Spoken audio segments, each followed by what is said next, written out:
मैं 1 मिनट के लिए आपको कुछ समझाना चाहूँगा। अभी एक बच्चे ने लिखा था सर कंसिस्टेंसी कैसे बनाएँ? इसके ऊपर कुछ ज़रूर हमें बताएँ, ठीक है? बच्चों एक बात आपके दिल में अक्सर आती है कि कंसिस्टेंसी पढ़ते वक़्त कैसे बनाए रखें? ये बात सच है, साइकोलॉजिकल भी है कि कोई भी इंसान जब पढ़ रहा होता है, तो ज़रूरी नहीं है कि वो कंसिस्टेंट होकर पढ़े। इसी चीज़ के लिए आपको इंग्लिश में एक वन वर्ड सब्स्टिट्यूट भी पढ़ाया जाता है, जिसे हम कहते हैं परसेवरेंस, ठीक है? जिसे हम कहते हैं कंसिस्टेंसी टू पर्पस। आपके दिलों में ये सवाल हमेशा आता होगा कि आखिर हम किस तरीके से अपनी पढ़ाई को कंसिस्टेंट यानी कि रेगुलर बनाए रखें? कोई ना कोई हिंड्रेंस, हर्डल आती ही है। हम लाख कोशिश कर लें, लेकिन कभी ना कभी हम लोगों का पढ़ाई करने का वो एक जो रेगुलर एटीट्यूड है वो कहीं ना कहीं डैमेज होता है। आओ 2 बातें समझने का काम करते हैं। ये बातें हैं, आप इन्हें जब अपनी क्लास के बाद प्रैक्टिकल तरीके से अपने पढ़ने पढ़ाने वाले प्रोसेस में लगाओगे तो सर्टेनली आपको अपने अंदर चेंजेस महसूस होंगे, ठीक है? बड़े ध्यान से समझने का काम करें।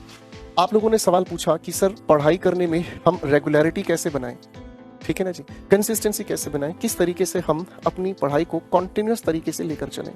तो सबसे पहली बात, आप लोगों को क्या बनाना है? Small objectives. बस कुछ बातों का ध्यान रखो, इंप्रूवमेंट हमेशा महसूस करेंगे आप। कुछ बातों को थोड़ा सा ध्यान से समझें। Small objectives. सबसे बड़ी गलती हमसे क्या होती है? सबसे बड़ी गलती हमसे ये होती है कि हम बहुत बड़े बड़े टारगेट्स बना लेते हैं, है कि नहीं? हम बहुत बड़े टारगेट्स बना लेते हैं। आप में से बहुत सारे बच्चे हैं, जैसे अगर वो मैथ्स पढ़ रहे हैं, ठीक है ना जी? अगर वो मैथ्स पढ़ रहे हैं, जैसे आज की तारीख को लेकर वो सोच लेते हैं भाई तेरा भाई 15 दिन के अंदर अर्थमेटिक खत्म कर देगा, ठीक है ना जी? अब मेरे भाई आप बड़े ध्यान से समझने का काम करें। आपके दिमाग में अगर ये चीज़ आ गई कि भैया आपने टारगेट इतना बड़ा बना लिया है कि पूरा का पूरा एडवांस मैथ्स कर देंगे, पूरा अर्थमेटिक खत्म कर देंगे, पूरी की पूरी जो डिस्क्रिप्टिव ग्रामर है खत्म कर देंगे, तो ये कभी भी अचीव नहीं हो सकता। बात समझ रहे हैं? हमने क्या तरीका बनाया, ध्यान से समझें। स्मॉल ऑब्जेक्टिव्स, छोटे छोटे ऑब्जेक्टिव्स को सेट करना है, ठीक है ना जी? क्योंकि छोटे ऑब्जेक्टिव्स अटेनेबल होते हैं, इन्हें आप तुरंत से एग्जीक्यूट भी कर लेते हैं और इनको अचीव भी कर लेते हैं।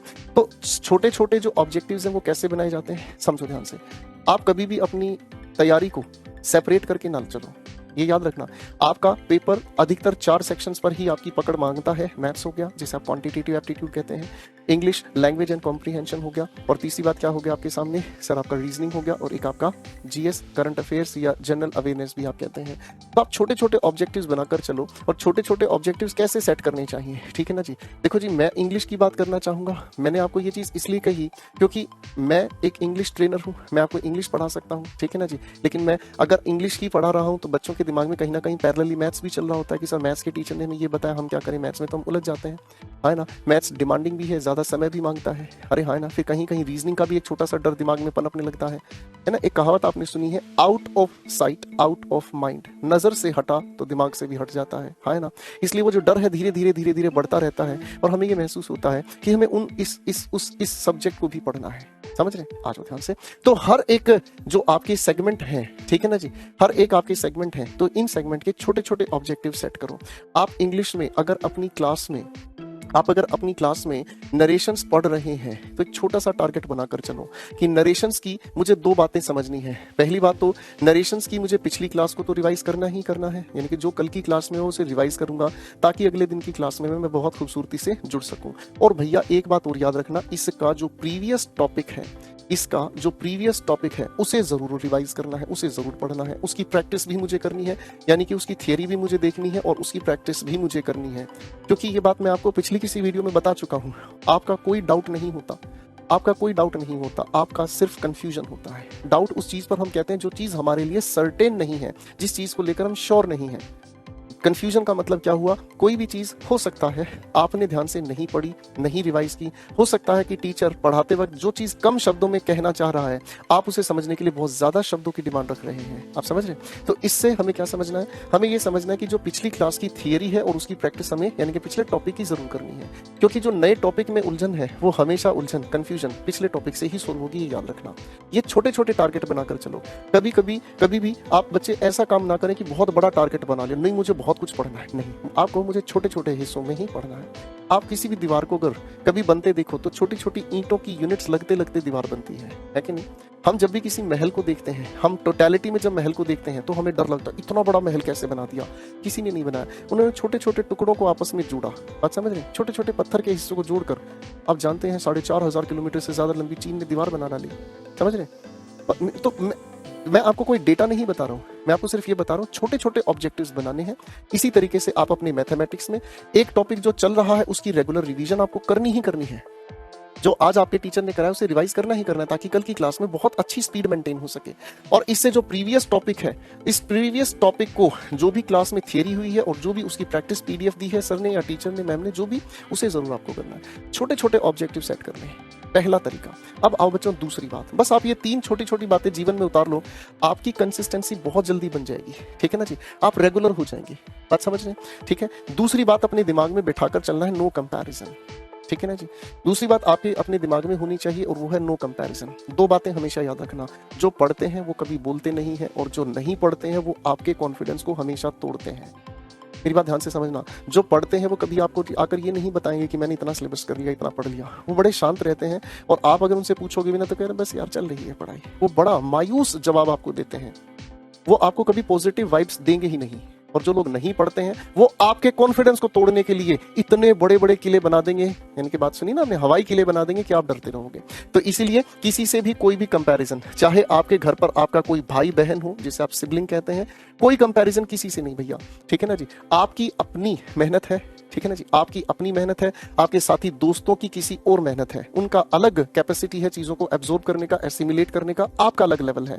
तो कोई कंपैरिजन मत करना, वरना रेगुलरिटी डैमेज हो जाएगी। आप किसी और के कहे से, आप किसी और के सुने से, आप किसी और की स्ट्रेटेजी फॉलो करने की वजह से करोगे क्या, आप बैठ जाओगे भैया 8 घंटे, आज मुझे 8 घंटे पढ़ना है, रोहित 8 घंटे पढ़ता है, बिमला 8 घंटे पढ़ती है, मैं भी 8 घंटे पढ़ूंगा। अब भाई आप 8 घंटे पढ़ना शुरू कर देते हैं, है कि नहीं? आपकी हिम्मत है 3 घंटे पढ़ने की। ठीक है ना जी। साइकोलॉजी को अगर हम देखें तो 50 मिनट के बाद तो कॉन्सेंट्रेशन डैमेज हो जाती है। आप 8-8 घंटे पढ़ने की जिद बनाए बैठे हैं, अब 8 घंटे आप पढ़ लिए, भाई साहब कमर लोअर बैक में हो गया दर्द, अगले दिन बैठा ही नहीं जा रहा, 3 दिन की छुट्टी मार ली, तो क्या फायदा हुआ भाई ऐसे हिसाब किताब का? किसी से कोई भी कंपैरिजन नहीं। ठीक है ना जी, किसी से कोई भी कंपैरिजन नहीं। और तीसरी बात जिसे हम कहते हैं self assessment analytics. Self assessment analytics, analytics का मतलब होता है भैया विश्लेषण। ठीक है। सेल्फ असेसमेंट का मतलब क्या हो गया? अपना अपना खुद का ही आपको असेसमेंट करना है, अपना खुद का ही अवलोकन करना है कि आपने क्या परफॉर्म किया। इसे मैं समझाता हूं, ध्यान से समझो। देखो बच्चों, हर किसी इंसान की अलग अलग कैपेसिटी होती है, ये आप सभी जानते हैं। ठीक है ना जी। जैसे इस बात को समझिएगा, मान लीजिए दोस्तों आप मैथ्स पढ़ रहे हैं, ठीक है ना जी। मैथ्स में आप लोगों ने रिवीजन लगाई, रिवीजन में तो कोई ज्यादा मेहनत की जरूरत नहीं है, आपको होमवर्क दिया, ज्यादा मेहनत की जरूरत नहीं है। टीचर ने अगर आज आपको मान लीजिए 15 क्वेश्चन मार्क करके दे दिए हैं सर्ट्स एंड इंडिसेस के, तो 15 क्वेश्चन आपको करने ही है, इसमें तो कोई दिक्कत ही नहीं है। बात आती है आपकी जो प्रैक्टिस है या आपने जो थियरी पढ़ी है प्रीवियस टॉपिक की। ठीक है ना जी। अब आपने प्रीवियस टॉपिक के मान लीजिए मैथ्स में आज 30 क्वेश्चंस लगाए हैं, तो आज आपने अपने लिए एक बॉटम लाइन खींच ली कि मैं इन 30 क्वेश्चन से अब नीचे नहीं जाऊंगा, मैं 30 से 31 भले ही चला जाऊं, मतलब जो मेरी अगली कल की पढ़ाई होगी 30 तक तो मुझे रहना ही है, 31 हो जाए अच्छी बात है, 35 हो जाए और अच्छी बात है, 40 हो जाए और अच्छी बात है, समझ रहे हैं? लेकिन 30 से नीचे नहीं जाऊंगा। ये है सेल्फ असेसमेंट एनालिटिक्स, बनाकर चलो।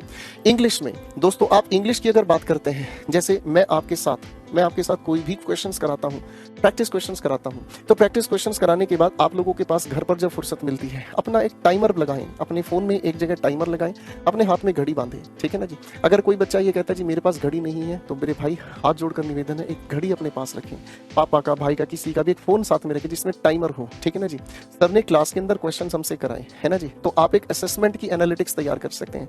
जैसे अगर हम सीजीएल मेंस की बात करते हैं, तो सीजीएल मेंस में आपको 200 क्वेश्चंस दिए जाते हैं, है ना, 2 घंटे का समय है भाई, 60 मिनट हो गया और ये हो गया 60 सेकंड, अरे हाँ ना। तो कैलकुलेट अगर मैं करता हूं तो मुझे ऐसा लगता है सब कुछ कट कटा के मेरे पास एक क्वेश्चन के लिए 36 सेकंड आ रही है भाई, हाँ ना, एक क्वेश्चन के लिए 36 सेकंड आ रही है। अब आपको जो प्रैक्टिस क्वेश्चंस दिए जाते हैं, आपने कोई भी बुक उठा ली, कोई भी बुक उठा ली, आप उस बुक में से जब क्वेश्चन सोल्व करें तो आपने मान लीजिए आज 50 क्वेश्चन करने हैं, तो 36 सेकंड से समय कम चाहिए मुझे।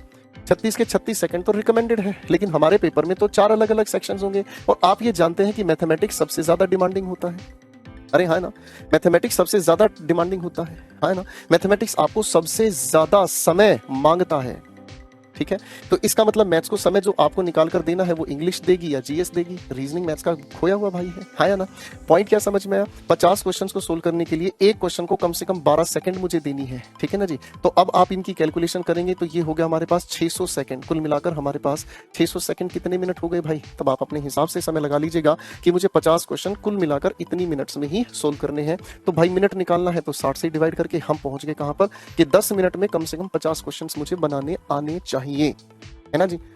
50 क्वेश्चंस मुझे बनाने आने चाहिए। तो आज आप इन 3 गोल्डन रूल्स को फॉलो करना शुरू करें, आपकी कंसिस्टेंसी बनेगी, आप किसी भी तरीके से मायूस नहीं होंगे, ठीक है ना जी। कंसिस्टेंसी बनेगी, किसी भी तरीके से आप मायूस नहीं होंगे, और सबसे इंपॉर्टेंट चीज है आपका सेल्फ कॉन्फिडेंस डेवलप होगा। 3 गोल्डन रूल्स। छोटे छोटे ऑब्जेक्टिव सेट करें। किस तरीके से ऑब्जेक्टिव सेट करने, मैंने एक एग्जांपल आपको दिया, आप जैसे चाहे बना सकते हैं, कोई कंपैरिजन किसी से नहीं। हर किसी इंसान की अपनी अपनी अलग अलग कैपेसिटी है लर्न करने की। और तीसरी बात, सेल्फ असेसमेंट हमेशा रखें। कल मैंने इतने क्वेश्चंस किए हैं, आज उससे कम तो नहीं, हाँ इससे आगे मैं जरूर बढ़ जाऊंगा, समझ रहे हैं। जब ये तीनों पॉइंट्स आप अच्छे से फॉलो करें तब आती है एक खूबसूरत सी बात, तब आती है एक खूबसूरत सी बात। और वो खूबसूरत सी बात क्या है? ये इन तीनों पॉइंट्स का एक खूबसूरत सा कंक्लूजन है। आप लोगों ने एक बात समझी है, slow and steady wins the race. आप लोगों को एक बहुत प्यारा सा सेंटेंस कराया जाता है इंग्लिश में, slow and steady wins the race. आप अपने प्रोग्रेस में स्लो भले ही हैं पर स्टेडी रहें, ठीक है ना जी। सप्ताह के 7 दिन, सप्ताह के 7 दिन, अगर Monday, Tuesday, Wednesday, Thursday, Friday, Saturday, Sunday, सप्ताह के इन 7 दिन की अगर मैं बात करता हूँ, अगर आप मान लीजिए 3 दिन पढ़ रहे हैं, चौथे दिन नहीं पढ़ पाए, बिल्कुल भूल जाओ, बिल्कुल भूल जाओ कि ऐसा कोई दिन आपके जीवन में था। जिस कंसिस्टेंसी को आपने यहां मेंटेन किया, चुपचाप उसे फ्राइडे पर ले आओ, ठीक है ना जी, सैटरडे पर ले आओ, संडे पर ले आओ। आप समझ में आ रही है बातचीत? तो बच्चे कभी भी घबराने की जरूरत नहीं है, कभी भी घबराने की जरूरत नहीं है। अगर आप एक अच्छी रणनीति बनाकर चलते हैं, इन 3 गोल्डन रूल्स को फॉलो करते हैं, आप कभी भी मार नहीं खाएंगे।